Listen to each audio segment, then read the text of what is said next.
So guys 2 ദിവസായിട്ട് നീക്കാൻ വയ്യാതെ കിടക്കുക കേട്ടോ. പനി, ചുമ, ജലദോഷം തുടങ്ങിയ എല്ലാ അസുഖങ്ങളും ഉണ്ട്. ഇങ്ങനെ കൊക്കി കൊരച്ചാലും ക്രേവിങ്സിന് ഒരു കമ്മിയില്ല ട്ടോ. കണ്ടതൊക്കെ ഇന്നലെ തന്നെ ഓർഡർ ചെയ്ത് വെച്ചിട്ടുണ്ടു. പിന്നെ ഇടയിൽ കുറച്ച് ചുക്ക് കാപ്പി കുടിക്കണതാണ് ചെറുങ്ങനെയുള്ള ഒരു ആശ്വാസം. എത്ര വയ്യച്ചാലും കഞ്ഞി എന്ന് പറയുന്ന സാധനം ഇക്ക് കുടിക്കാൻ പറ്റില്ല ട്ടോ. എന്താണാവോ? എന്നാലോ വിശപ്പിന് കമ്മിയൊന്നുമില്ല ട്ടോ. വീട്ടിൽ കുറെ പഴുത്ത മാങ്ങ ഉണ്ടായപ്പോ എന്നാ അത് ചെത്തി തിന്നാ വിചാരിച്ചു.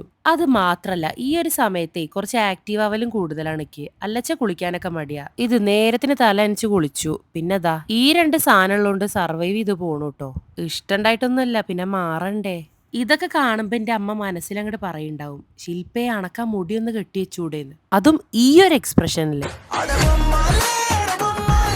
കുറേ വീട്ടിലൊക്കെ ഫോൺ നോക്കിയിരുന്നിട്ടാണ് അസുഖം വരുന്നതെന്ന് പറയണ മാതിരിയാണ് ഇന്റെ വീട്ടിൽ ഞാൻ മുടി അഴിച്ചിട്ടിട്ടാണ് അത്ര. വേറെ കാര്യം, സന്തോഷവും സങ്കടവും മാത്രല്ല ട്ടോ, അസുഖം ഞങ്ങൾ ഷെയർ ചെയ്യലുണ്ട്. രണ്ടാക്കും തീരെ വയ്യ, എന്നാലും ഇരിക്കണ ഇരിപ്പിന് ഒരു കമ്മിയില്ല ട്ടോ. മെയിൻ ആയിട്ട് ഇതൊന്നുമല്ല, ആ ഒരു കോസ്റ്റ്യൂം നിങ്ങൾ ആരെങ്കിലും ശ്രദ്ധിച്ചോ?